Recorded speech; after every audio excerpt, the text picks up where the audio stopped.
Welcome to the Chris Hall NDIS podcast. And today I've got Vanessa Norman with me. What we're going to do is we're going to talk today about how NDIS providers across Australia can scale their businesses and grow them, not just in an economical way, but also an ethical way. Vanessa is an NDIS business coach. So we come from similar passions and pursuits. And Vanessa has also been the owner of her own NDIS business as well. So, Vanessa, welcome to the podcast. It's going to be a pleasure to pick your brain today and see what your philosophy is all about. Thank you so much, Chris, for having me. Yeah, really looking forward to sharing. Yeah, absolutely. So like you've gone from having your own NDIS business and now you've evolved into an NDIS business coach. If we just kind of wind back to the days where you were, a provider yourself. What kind of inspired you originally to set up as a provider? So, what originally inspired me was I am a mother to four kids, and two of my kids are on the NDIS. So, it was through my own personal challenges of getting on the NDIS, the application process, all of the meetings, all of those things, working with supports, working with therapists, and essentially not being happy with the services I was receiving. And I was just like, this needs to be done better. And it needs to be done from a participant caring point of view. Because I was the one sitting there dealing with a child having a meltdown because a stranger showed up at our door unannounced, instead of the usual person that they were used to having come knocking on our door at the same time every week, that kind of thing. So that is what led me to starting my own NDIS business. I love that. I share that connection. So my son is an NDIS participant as well. He's autistic, and funnily enough, for me, a couple of years down the track after my son's diagnosis, I kind of went, "Oh, that's daddy too." And then, lo and behold, a year and a bit ago now, daddy's diagnosed as autistic too. So I'm like, okay, there we go. That makes a lot of sense. But I think that that's a very common story, not for every provider, but it's really lovely, in my opinion, when founders and also management team, as well as support workers, when they all celebrate that personal connection. Because I think that when it comes to people in the community that we're dealing with, whether it be a referral from a coordinator, who also have similar things, I would say 50% of the time. That's why they became a support coordinator. Or, of course, the people that we want to serve. I think if we can share that lived experience as mothers and fathers, as well as people living with disability ourselves, I think that creates an authentic connection. Like, do you have any kind of comments on that in terms of speaking to authenticity and connection? Yeah, absolutely. It's something that I shared quite frequently during my time as having my own business because it would make people go, "Oh, you get it. You know what it's like." And it's like, "Yeah, I do. I know the Mhm. frustrations, and that's why I'm here to do my best to not have you go through those same frustrations that I've been through with service providers." So, absolutely. Correct. And then also that can lead to, I think, for providers picking quite organic specialities too. Like for obvious reasons, I say one of the top five things I specialize in is autism. Right, I get it. And I can also get the distinctions of language. Like I know this is getting a bit philosophical here, but even the term ASD, autism spectrum disorder, like because I'm autistic myself, I don't have autism. I am autistic. It's part of my identity. It's who I am. It's my lens to see the world. And again, like just that little bit of distinction, I think it adds to that communication, doesn't it? I absolutely agree. Yeah, it's things that might seem natural and common to people like you and me, but to others, it's a brush of the shoulder of something that they maybe don't quite understand. Yes, yes. And so yeah, again, okay, so that's really important. Okay, so when you were growing your own business, what kinds of significant challenges did you face from a scaling point of view, and how did you overcome them when you were growing? Oh, lots of challenges. Where to start? Yeah. Uh, definitely a growing team is a challenge. Uh, a growing business is a challenge in terms of technology and your systems, your processes, the extra admin that's required. Yeah, there's lots of different challenges, and I'd like to say that I overcome a lot of them, most of them through trial and error, Mhm. and yeah, was able to come out the other side with a really well-oiled, well sinking machine that worked really well by Mm. focusing on all of those sort of areas. Absolutely. I mean, when I started Steadway a year ago now, hands up, even though I have been a coach for many years, hands up, I started off on Excel spreadsheets. I did it the cheap and the dirty way of like, creating a roster in Excel and all this kind of stuff. I was like, oh my goodness, it kind of worked from about the first 3, 4 participants. And then I went, Yeah, yeah, this ain't quite good enough. ain't cutting Um, it. yeah, I ain't gonna, they ain't gonna work. So I definitely ended up choosing a great system with the Zango, and that's an example for me as a client management system where I love the automations on, for example, checking people's compliance, right? So I can know that CPR and first aid certificates are going to be checked automatically, and I've got dashboards to see. So, like, that I'm a tech geek as well, so I think that technology is crucial when growing. Me too, definitely love my systems. And yeah, it's that reassurance of knowing things are done, and just streamlining it all. It frees up your brain space so Mm-hmm. much. It does. It does. You got to know that something happens in a certain sequence, and when this happens, you fill in this, and then that goes somewhere, right? Exactly.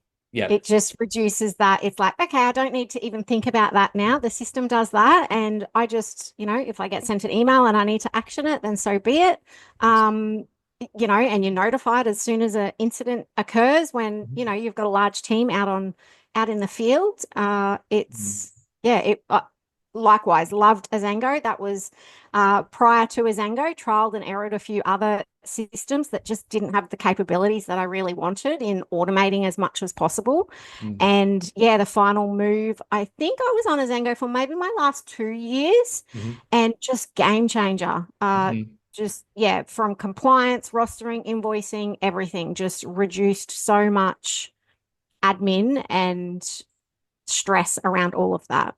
Yes, exactly. And then my guy kind of tip for the newbies out there that might be just starting is basically get the right system in place from the beginning, because you can start off on basic plans, you can progress and all that kind of stuff, and the cost of changing over systems, I think, becomes more inherently difficult the more embedded Oh, you are.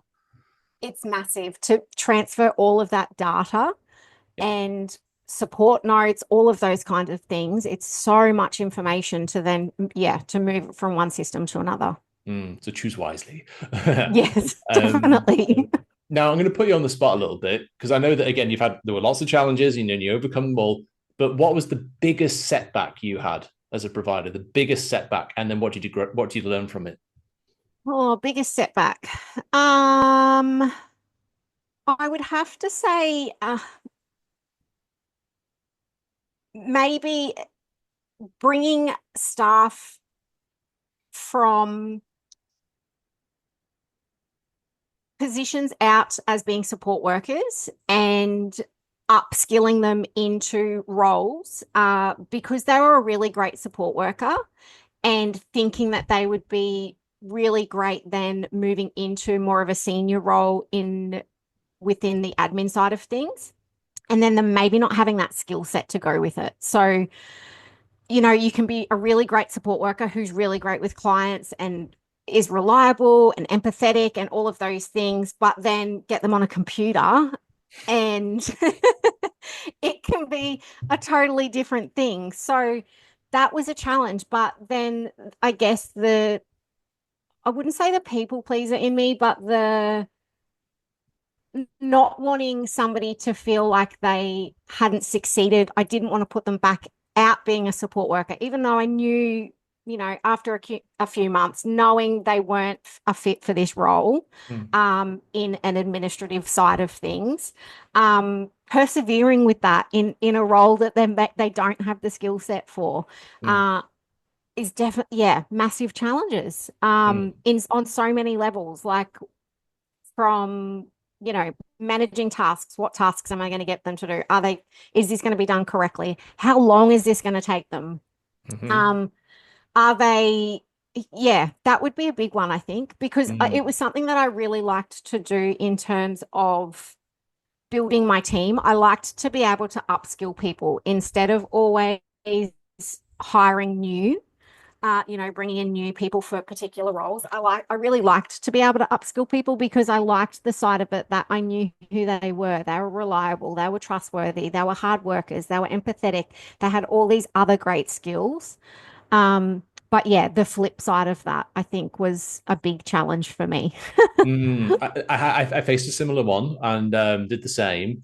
And the person actually, after just kind of checking in quite patiently with them about, oh, hey, I gave you this a week ago to do, and these were the instructions. How are you doing with it all? And they kind of went, oh, they admitted themselves it wasn't working out. And then they self suggested, would it be okay if you go back into support work? And honestly, I just said, you know what? Yes, let's do that. And I issued them straight back a new employment contract. Yeah. And the next day they were back on the floor. And that was actually a good move. And I realized through that yeah, I hadn't selected the right fit, in terms of that. And it's a bit of an interesting one. The other thing I'll say is I have realized through personal experience, because I'm really good at the inquiry process in terms of like, hey, new inquiry coming in, etc. I think I tried to delegate that too soon. And then you realize, forgive me using the word sell, but like, you are the best one to sell your own business, right? And I like, don't give that one up too quick. And if anything, the things to kind of delegate, I think, are the things that are the The straightforward tasks. non-client facing, yeah. Yeah, sure. It's the straightforward tasks that are administrational, that are operational. If, like, say if someone calls in sick, there's only so many things you can do. You got to look at who else on the team can do it. Can a team leader go instead, or do you book an agency? That's very prescriptive, and that shouldn't be the stuff that I think an owner should get bogged down in day to day as they grow. Yeah, absolutely. Definitely agree. Yeah, looking at what you should be keeping for as long as possible as the owner of Mm, the business, as the face of the business. mm. And yeah, so many lessons learnt through trial and error. And yeah, I think that would definitely be one of my biggest challenges was that one. Mm. Mm. Now, from a philosophy point of view, I know that community and connection is important to you in your coaching methodology. Um, in what ways, though, can actual providers foster that sense of belonging with both the clients and their staff?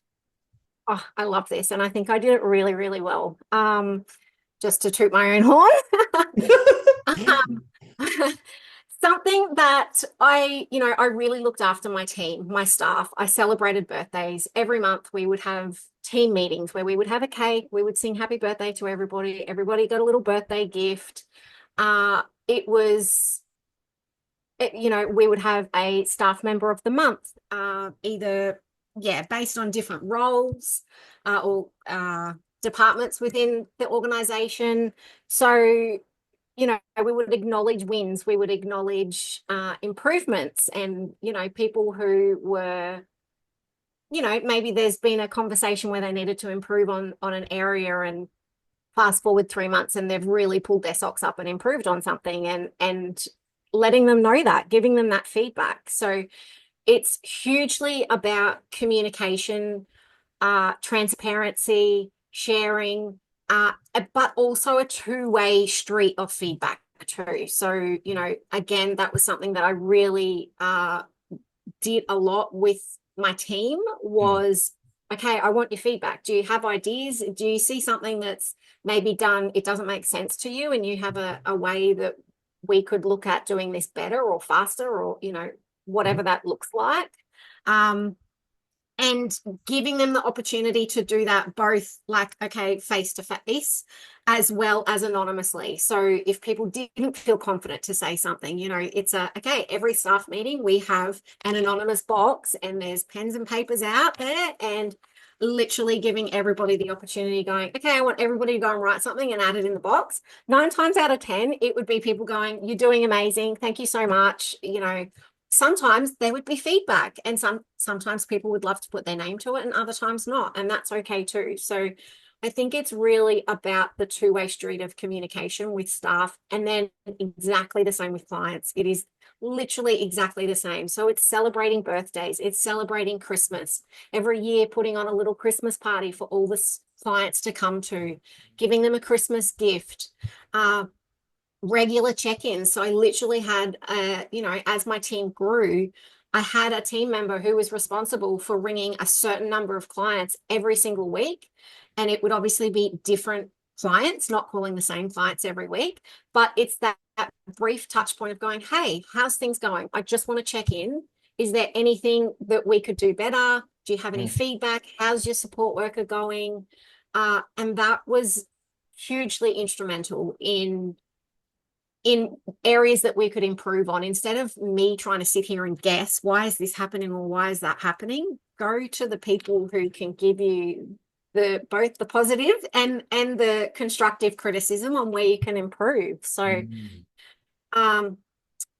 it's hugely about communication, transparency with both staff and clients. And I built a beautiful family, both within our team and within our clients.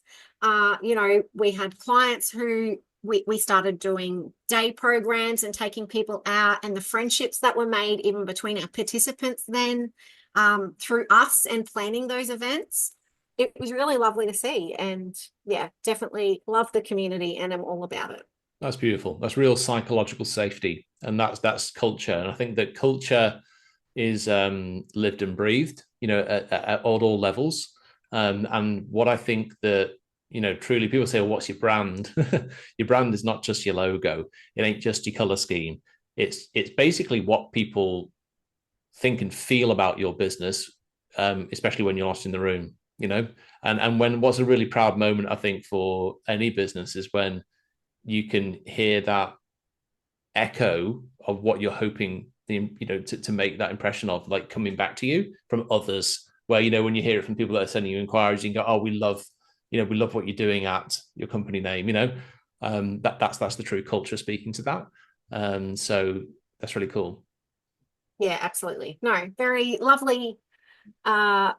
And I just loved it. I just thrived on that. I thrive on community. So it was just, and I think that's the thing, is creating a business true to your own values. And that's absolutely what I did in my NDIS business, as well as now in my coaching business. I'm all about community in my coaching business too. We can, all learn from each other and share our wealth of knowledge. Yeah, on the values thing, that's an exercise me and my own management team are doing right now, and I've already drafted them out, the top 5 values, and I did that actually on purpose, because we're just 12 months in to our own business at Steadway, and basically, we've grown so fast and come so far, but having let that year pass, I can now say with confidence what those values are. So, for example, responsiveness, like, we are on it. Like, you send us an email or a text or a phone call, boom, you get a reply so quickly. And as a guest, like, I'm giving a tip to people here. If you're just starting out, sometimes it's nice to let that grow a bit naturally, and then just pinpoint it and really define it. But really, I think I've heard it said before that the founder or the founding team or whatever, they should set that relatively early on in the first year or two, and then set it. You can't then, just don't deviate from that every year. Like, do you have any kind of comments on the value crafting process? Yeah, I guess that's very much what I did. It was my values didn't change, and I think that realistically is because it was they were my own personal values. Yep. Mine was integrity, honesty, providing care. So because they're integral in me, they were never going to change. Yeah. But defining them means that you then speak to them, and when you can speak to them, it's part of your inducting new staff. It's the way you speak to clients. It's the way you speak to people that might be referring to you. Again, it's lived and breathed culture, right? So speak it into existence, act it into existence, literally. Yeah, cool. So I guess, like, again, as you grow and you expand, some of the advantages of quote unquote being smaller can be that you can give that boutique kind of feel to things, and you're very extremely attentive, and you might have You might have the CEO's personal attention to matters, etc. Inevitably, as you grow, you get people then specializing in particular functions, right? So, so that the risk of any business can it be that it becomes a beast, and that beast has got silos, and it's got doors and departments that don't talk to each other and all of that, that stuff, and it all just falls, has the risk of falling apart. So how do you actually stop that from happening, right? Because I don't want to be cynical here. I want to address it and say, like, how do you truly make sure that it maintains that boutique feel and that it maintains its responsiveness, for example? Yeah, look, I think it's definitely having, like we touched on it before, and having people in the right, with the right skills in the right roles. Mm-hmm. I also feel, I think looking back, I would definitely say, we are living in a world where a lot of people work from home and there's the remoteness and things like that. As a team grows, particularly an admin team Mm-hmm. who are needing to communicate with each other all the time, I truly believe they need to be in the same space together. I don't think you can have, say, 5 different people working from 5 different homes and working remotely. Mm. Uh, I saw that myself when we moved from one office to another, and we sort of had a lapse, of working from home, and how that changed and dropped our communication, Mm-hmm. and what improvements it made to be able to turn around and talk to the person next to you and go, hey, I heard you took that phone call from such and such. What was that information? Because you've gone and left a message here and now they've called back. Do you know what I mean? It's the Yep. things that you Yep. maybe overhear that I think uh yeah, that serves a big weight in keeping things running efficiently in being physically close together in an office environment. I do agree with that. Yeah, so like I currently do the whole remote thing, but I know in the near future it's going to be time to do it. Yeah. There's a level of professionalism there. Yes, and I certainly plan on getting lots of pods and rooms because I personally can't concentrate in an open plan office. Oh, look, yeah, definitely. There was definitely offices so that you would have that, yeah, I'm going on a Zoom now. I'm closing the door, Yeah, yeah, I or like need to think now. speaking loudly Yeah, on the phone, like. exactly. But yeah, and look, I was exactly the same as you. I think it was once I had maybe 3 admin team members that I was like, okay, we need to move into an office space now. This is getting a little tricky. Mm, And yeah, definitely saw then again that next leap. Once we were yeah. all together, it was like, yes, now we can do things even better. Yes, yes. And I think as well as that, there's also the happy trilogy of process systems to back the process and people, right? So you already said like you got to have the right people in the right role, but if you can bolster on like the armor plates of process and systems, so they can just easily go, yeah, yeah, yeah, click, click, click, click, click. Exactly. That anchors the competency. Yeah, interesting. Okay, Absolutely. Yeah. yeah. Um, what's your opinion of offshoring in terms of like administrative roles out of interest? Like, because sometimes there can be very repetitive things. I'm just intrigued to see what you think of that. I love it, and Yeah. absolutely, as I had an offshore team of virtual assistants myself, and even got to the point where it was like, okay, there was actually, one admin team member left and decided to, have a career change, that I replaced that person uh, with an offshore VA as well. So, it's definitely it's cost effective. It's it's the behind the scenes work. Like obviously I didn't have them answering phone calls. I didn't, they weren't onboarding clients or, doing things like that, but they can absolutely help you with your bookkeeping or, Mm. creating service agreements or transferring data from this system to that system, or maybe sending out reminders for appointments and things like that. Social media, websites, blogs, there's Yep. so much that goes into running a business. Mm-hmm. And honestly, if I had to pay Australian staff to do all of those things, I would have been yeah, you would be out of business Yeah. very quickly. And, you know, again, I loved the being able to hire to the skill set. Okay, I need a graphic designer that can Yeah, do this, this, and this, and that's their key tasks. I need a bookkeeper who can do all the invoicing. Okay, awesome. So yeah, yeah, absolutely loved I the I idea of I staff. agree. Yeah, I agree on that. Yeah, exactly. Non face to face, stuff that is. I'm going to use the word kind of commoditized skill sets. That anyone can do. Like a good graphic designer is a good graphic designer. That's kind of it. Yeah, You know, 100%. and that can be the kind of stuff that when we try to do it all ourselves, it just doesn't happen. I.e., the regular social media posts, or this or that, and that's important as well from a marketing point Exactly. of view. Okay. Um, Obviously, with the NDIS review, there's a push towards registration. I think there's a macro trend there. Um, what do you see in the years ahead there in terms of that? Because I guess you're going to have people going for registration. There's the whole navigator thing. It's a bit of a soup of Mm. complexity. I personally welcome the move towards registration in particular. I think that is necessary. And for people that aren't registered already, I really encourage them to get on the bandwagon because it's going to come. But what do you have to say about it?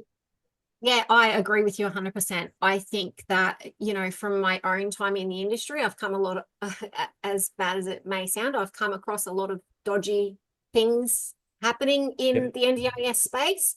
And yes, of course, going through registration isn't going to totally eliminate those dodgy people out there, but I think it's going to significantly decrease it. And just making sure participants are looked after. That is what, we're all here for. And making sure, okay, if a registered provider has to follow these compliances and systems and processes, then so should, yeah, I feel Mm. like it needs to be an equal basis across the board.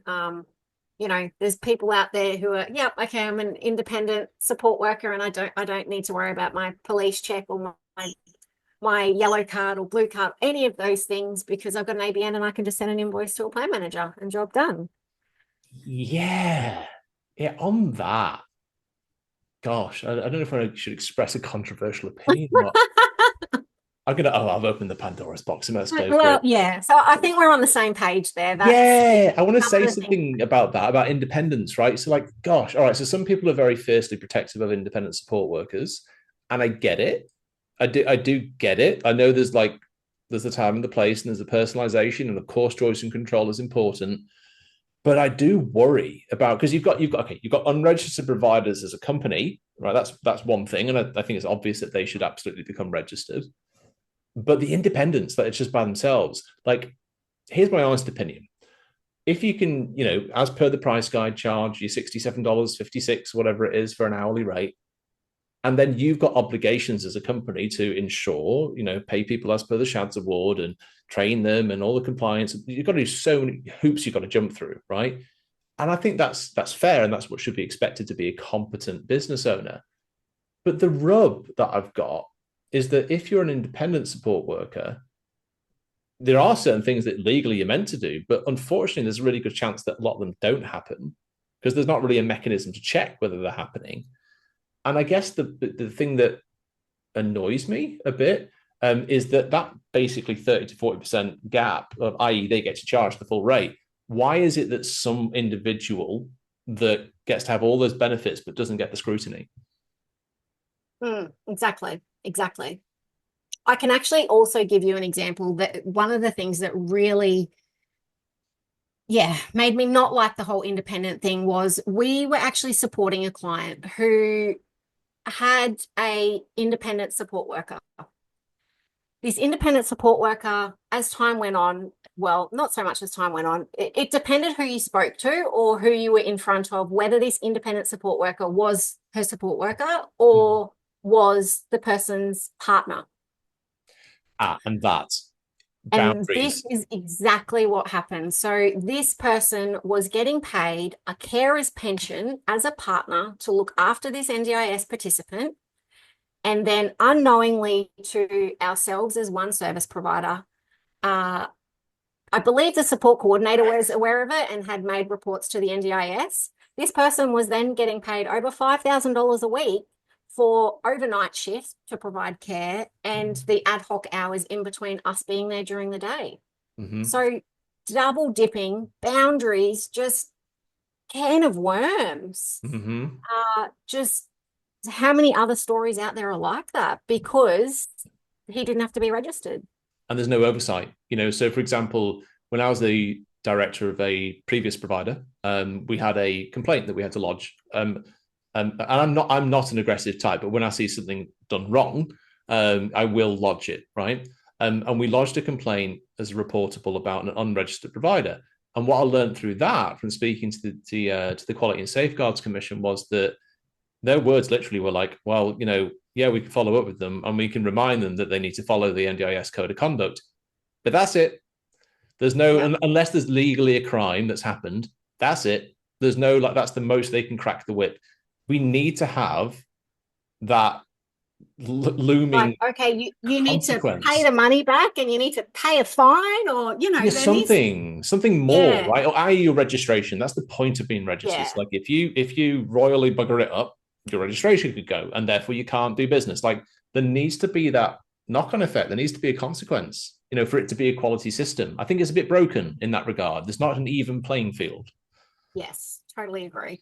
All right. So while we're on the thread, glad I didn't go too out there. And by the way, for anyone that's listening to this that might be an independent, this is not about bagging individual humans. I'm trying to refer to the systems level thinking.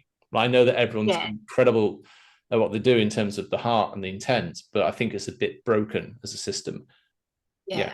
I Um, guess there's definitely pros and cons to both, sure. I get it, the independence, the relationships, the trust that's built, those kinds of thing. Yep. The other side of it, what happens if you fall sick? What happens if you want to go on holidays? Like who's gonna, yeah. So there's pros and cons to both. And Yeah. Yes. And the cons are pretty serious, right? If you've got a vulnerable person. yeah, Yeah.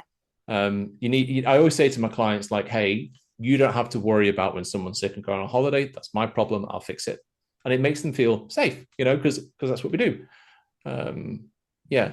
Okay. All right. Whilst we're on the thread of what's broken, the SIL model, because again, like providers always go, "Oh, I want to get into SIL. It's amazing." Like everyone's keen to do it because they see the growth opportunity.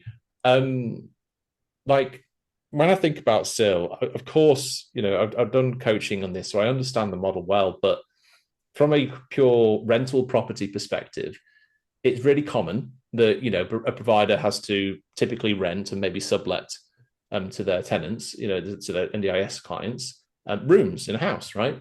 But the point is that there doesn't really seem to be a standardized actual model in terms of what is best practice in terms of what you're allowed to charge someone from their disability support pension or Commonwealth rental assistance, what you're allowed or not to charge for utilities or this or that. Like it's a lot of variability.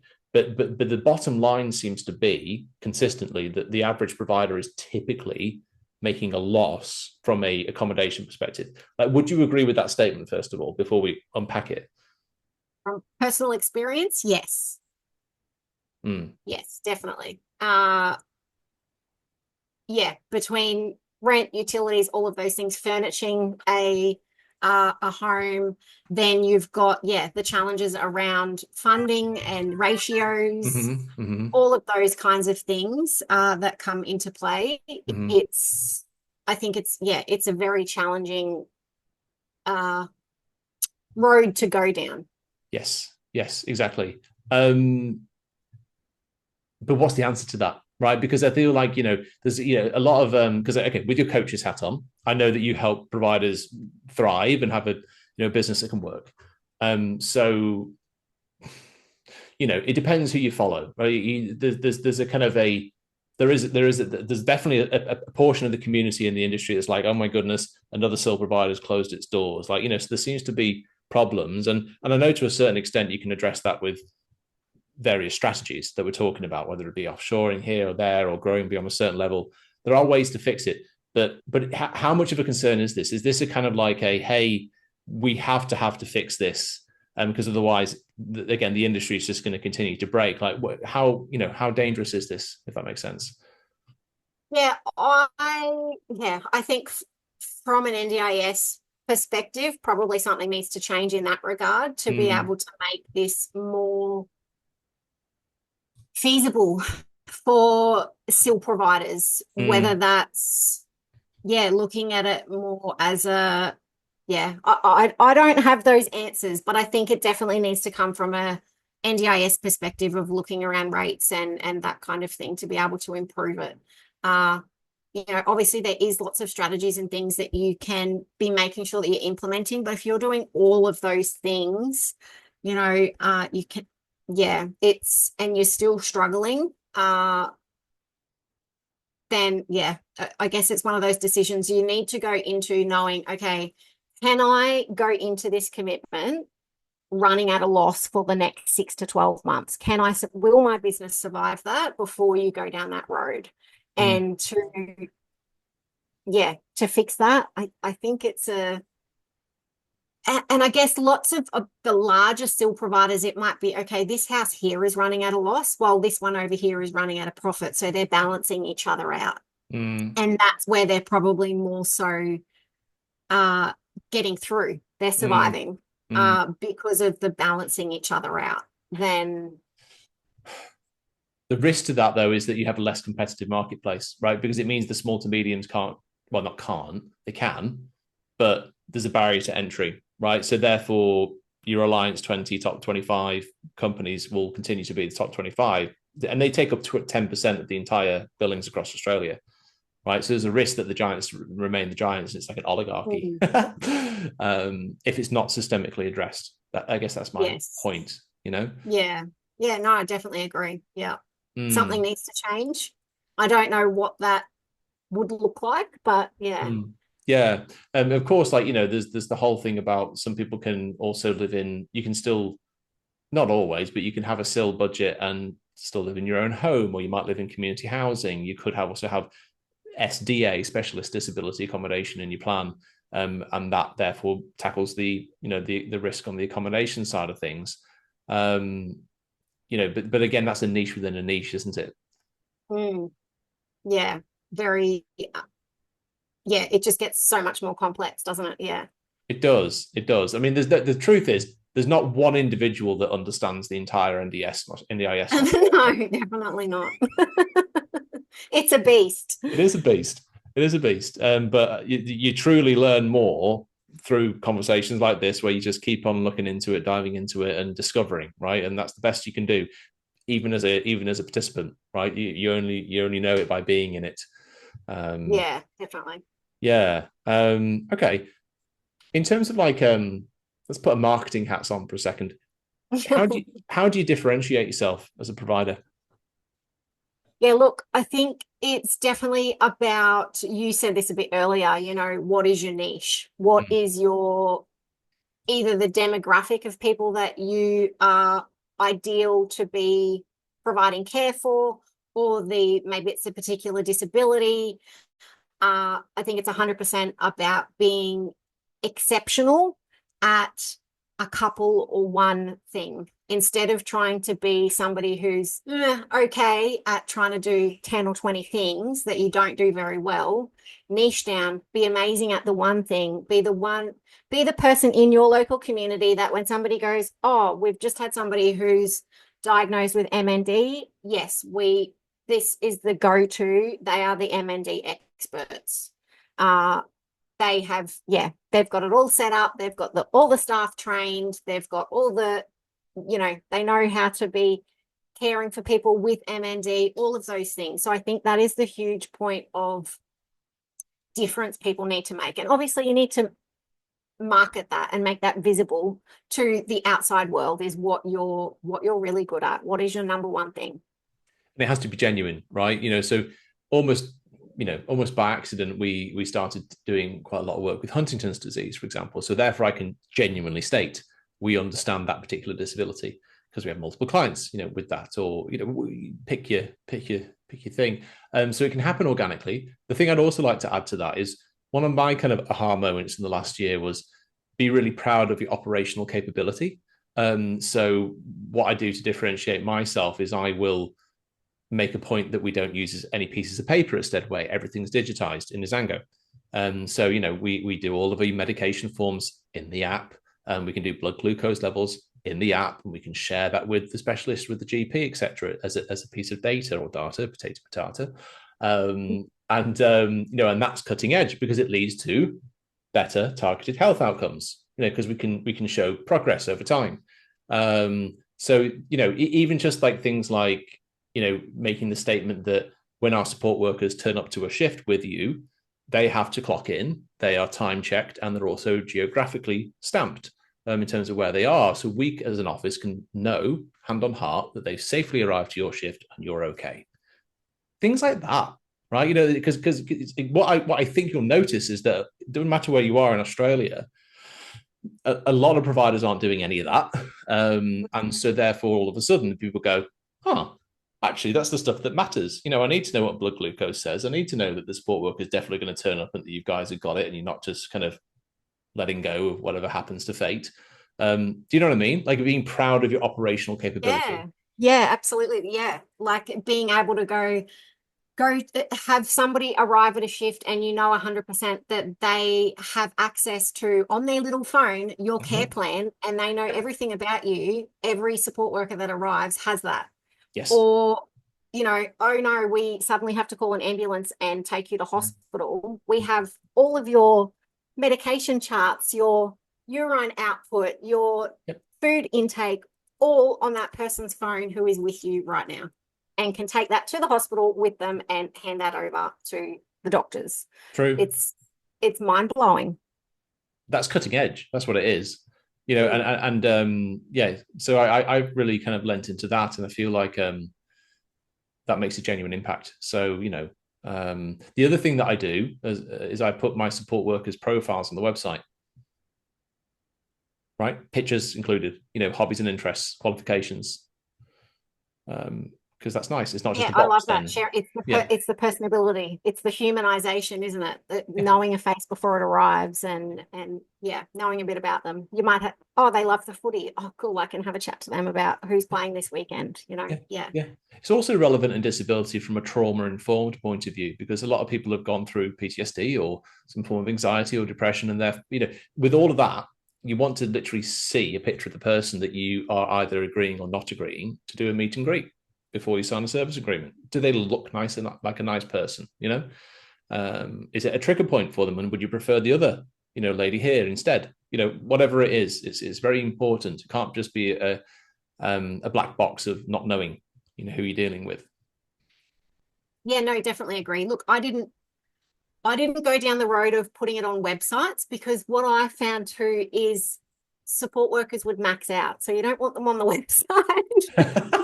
I'm going to fall in love with them and go, I want that person. And you're like, oh, sorry, they're maxed out. They don't have time to come and see you. But yes, I do love I would sort of share on social media or those kinds of things and be like, this is, this particular support worker and what they love and what they're about, what their experience is and that kind of thing. So, yes. Yeah. Yes, I know what you mean. I used to put their availability and that became an administrational nightmare, almost impossible to keep up to date. So instead, I just still kept it, but it was more qualifications, experience, hobbies and interests, and a picture, and the areas that they cover. So I hear you. I have an idea for a technical solution in the future around that, but that's more of a watch this space. Yeah. So tell us a little bit about your, I believe, is it Bestie in Business program you've got? Yeah. So my bestie in business, look, I look back as my time as an NDIS provider and, at the time it's like, okay, I'm in business. I'm surrounded by 50 staff.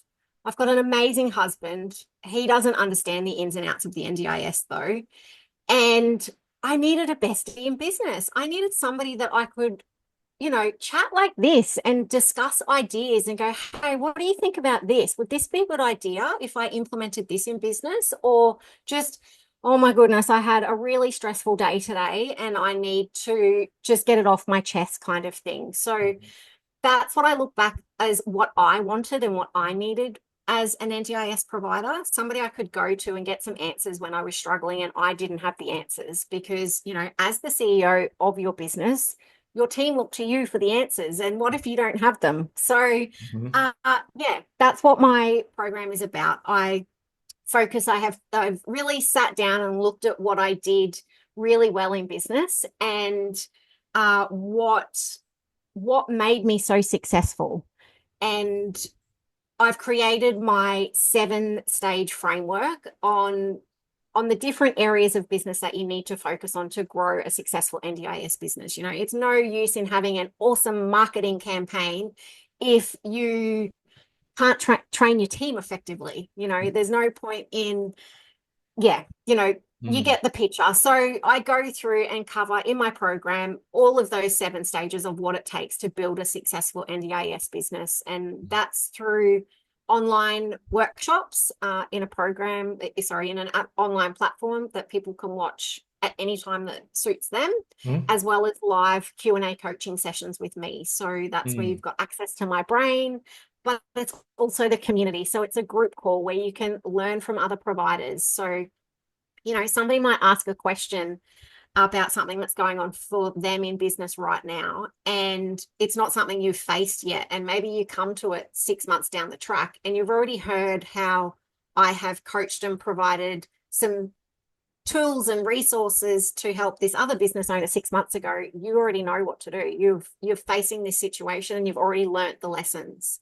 Mm. So yeah, really love that community and just supporting people. I was just talking to so many people and they're like, wow, yeah, you know, there's lots of things that I've learned through growing my own NDIS business. And I think I have a lot to share to help Mm. others do the same. I think it's really wise. Yeah, I know this from experience where, as a founder, as a CEO, there's going to be some times that you can't talk about every single problem, even with your colleague, even if they're a fellow manager. You know, so it can be the whole lonely at the top thing. And same dynamic with my wife. Like she's incredible, but she's not in the NDIS. So like I don't want to have to get to the end of the day and like explain a concept about what a COS means or what NDIA means or, you know, all of that.